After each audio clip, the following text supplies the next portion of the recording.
Zagorje moje, otkud ljepote tvoje, kaj to u tebi ima i čini nas ponosnima. Drage pedašice, prištimani pedaši, Krapinsko-zagorska županija je najuspješnija županija u povlačenju sredstava iz europskih fondova, a povodom toga je održana presica v Zaboku. Budite s nami i lučite nas.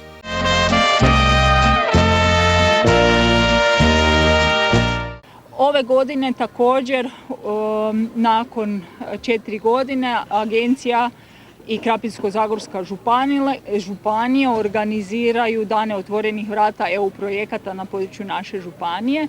Samu inicijativu događanja pokrenulo je Ministarstvo regionalnog razvoja kao krovno ministarstvo zaduženo za koordinaciju i implementaciju svih EU fondova i projekata na području naše županije, tako da se u ovom periodu provode brojna događanja na području cijele Republike Hrvatske. Naše događanje započelo je prošli tjedan, 8.5.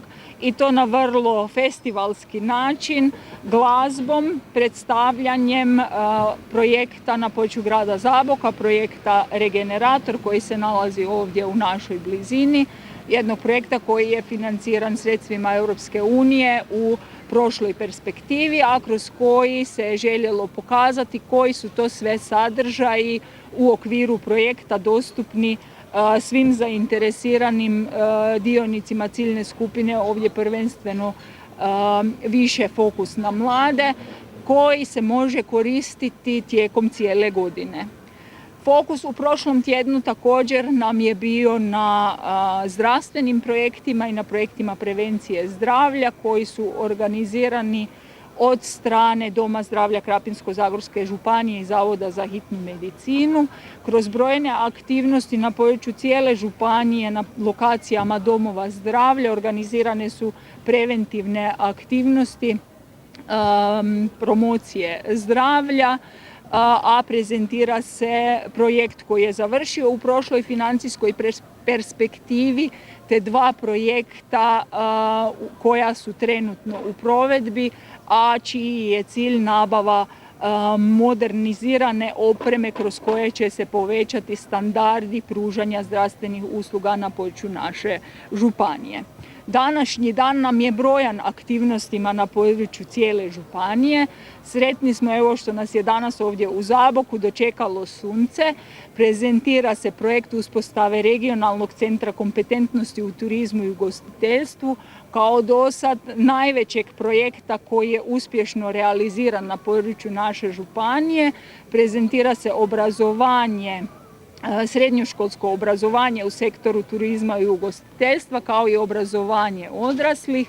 Danas ćete u jednom periodu moći sudjelovati na aktivnostima koje je organizirala Srednja škola Zabok u okviru malog gastra upravo ovdje na Ziftovom trgu. Također se u Zlatar Bistrici organiziraju Dani otvorenih vrata HGSS-a te se prezentira projekt Crossy Safe koji je završio i projekt Crossy Safe 2 koji je trenutno u provedbi, a u okviru Dana otvorenih vrata djelatnici stanice u Zlatar Bistrici prezentirati će mogućnosti, odnosno aktivnosti i pružati edukacije svim zainteresiranim stanovnicima bilo s područja Zlatar Bistrice ili cijele naše županije kako postupati u slučaju bilo kakvih elementarnih nepogoda ili drugih kriznih situacija koje bi se mogle dogoditi. U osnovnoj školi u Humu na Sutli, općina Hum na Sutli organizira radionice, prvenstveno s područja kulture i umjetnosti, kroz koje općina prezentira svoj projekt financiran sredstvima programa Konkurentnost i kohezija. Sljedeći tjedan smo na području grada Zlatara, gdje grad Zlatar u okviru Dana otvorenih vrata prezentira svim stanovnicima grada projektne aktivnosti koje su brojne trenutno u provedbi, ali i učinke onih koji su završili kako bi bili upoznati sa novim uslugama koje mogu koristiti na području grada. Također nas u gradu Pregradi očekuje završetak jednog projekta to je projekt izgradnja biološkog bazena koji je financiran iz mehanizma za oporavak i otpornost. Ne samo da obilježavamo završetak projekta, već i samo otvaranje bazena kojim će grad Pregrada nuditi novu turističku uslugu, a od nje će koristi imati naravno i svi stanovnici Krapinsko-zagorske županije i šire. Za poduzetnike je organiziran inkubatorski froštikel kroz koji se prezentiraju različite mogućnosti financiranja, ali i drugih informacija koje su od zanimljivosti za poduzetnike. Lokacija je poduzetnički centar Krapinsko-zagorske županije, odnosno poduzetnički inkubator u Krapini, koji je također sagrađen i uspostavljena infrastruktura u okviru programa konkurentnosti i kohezija u prošloj financijskoj perspektivi.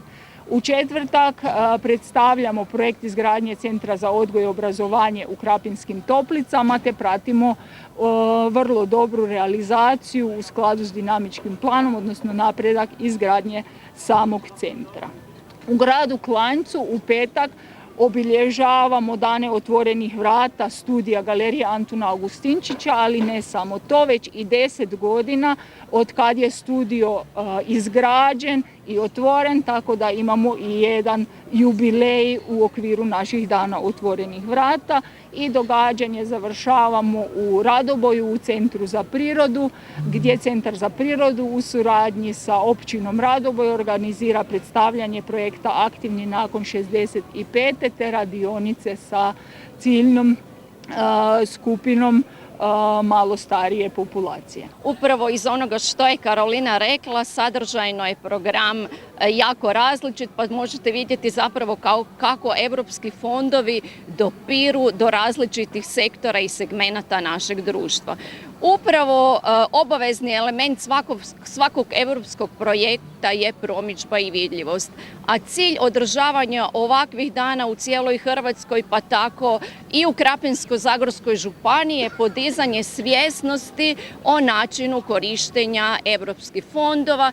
Isto tako cilj je i jačanje transparentnosti i prikaz konkretnih rezultata, tako da zapravo građani mogu doći u direktan doticaj sa rezultatima određenog provedenog europskog projekta i time i osjetiti na svom primjeru kako taj projekt zapravo utječe na poboljšanje kvalitete njihovog života.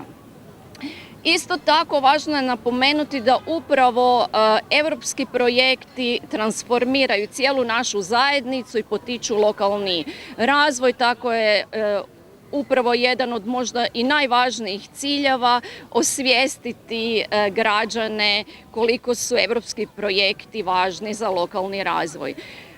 Da bi neki projekt bio financiran iz europskih fondova mora biti usklađen sa nacionalnim ciljevima, ali i sa europskim ciljevima.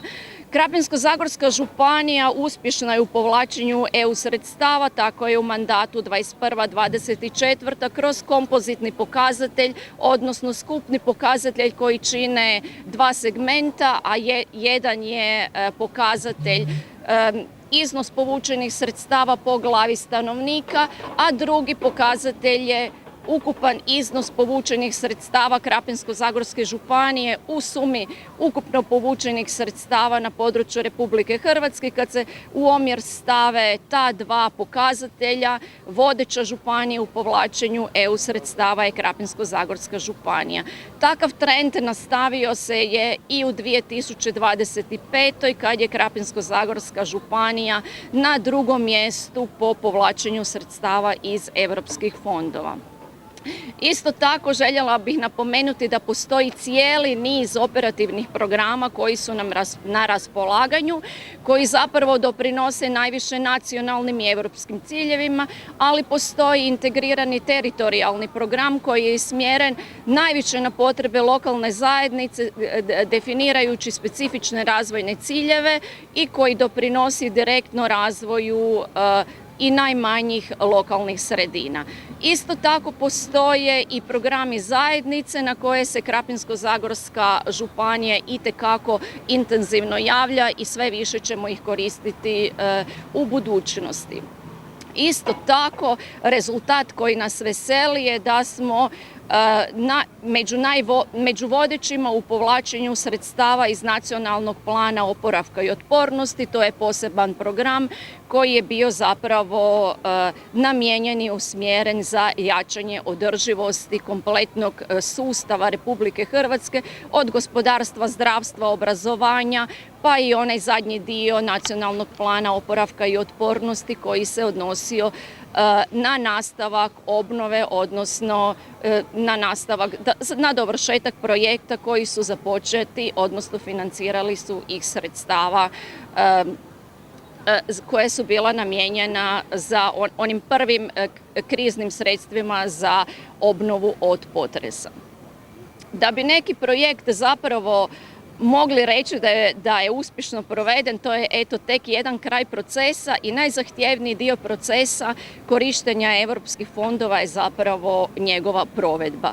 Iako je tim koji je zapravo odgovoran i svaki član projektnog tima ima svoju određenu ulogu i zadaću, odgovoran za uspješnost pojedinog projekta, sama provedba, znači taj tim je važan i u pripremi i u provedbu, najzahtjevniji dio samog procesa je provedba, ali evo usudila bi se reći da smo i tu stekli veliko iskustvo i da smo na tom dijelu zapravo uspješni i da možemo provesti i najzahtjevnije europske projekte. S tim aktivnostima nastavit ćemo i dalje.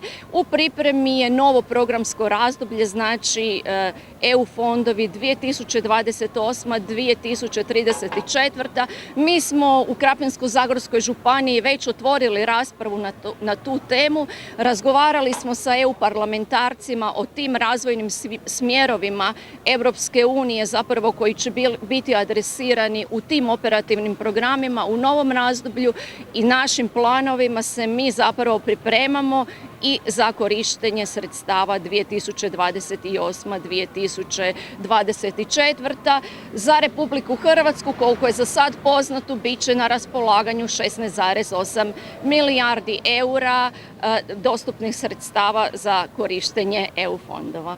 Pozdrav gradonačelnici grada Zaboka koja nas je pridružila danas kao jedna od osoba koja je pokazala kakve zapravo mi ljude imamo ovdje u Zagorju i čije znanje dovodi do toga da smo najuspješniji u povlačenju sredstava iz europskih fondova. Kolegice su govorile o značaju europskih sredstava i o tim silnim projektima koje smo mi proveli po različitim sektorima. Ali uvijek se nekako postavlja pitanje od onih koji još uvijek ne shvaćaju da je najbolji mogući izbor da Republika Hrvatska bude članica Europske unije i da zapravo ozbiljne alternative niti ne postoji, a da je na nama da ono što nam se nudi kroz europske fondove iskoristimo na najbolji mogući način. Da li bi mi htjeli da neke financijske omotnice izgledaju drugačije? Da li bi mi htjeli da budu neki drugi prioriteti predviđeni za financiranje? O tom potom. Ali to nije u našoj domeni. U našoj domeni je da postojeću financijsku omotnicu maksimalno iskoristimo i mi to radimo.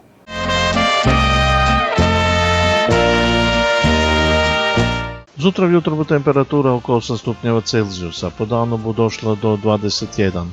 Dan bi trebal biti otprilike isti kak je i današnje, jutro sunčano, a popoldan budeju oblaki i lokalni pljuskovi s grmljavina. Vjetar bude slabiji.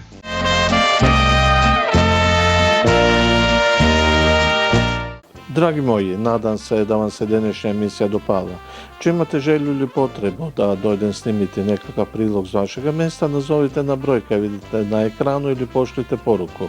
Isto tako, če ste nekteru emisiju prepustili, skenirajte kod koji vidite kraj moje glave i on bo vas odpeljal tam da budete sve lijepe mogli vidjeti i najti.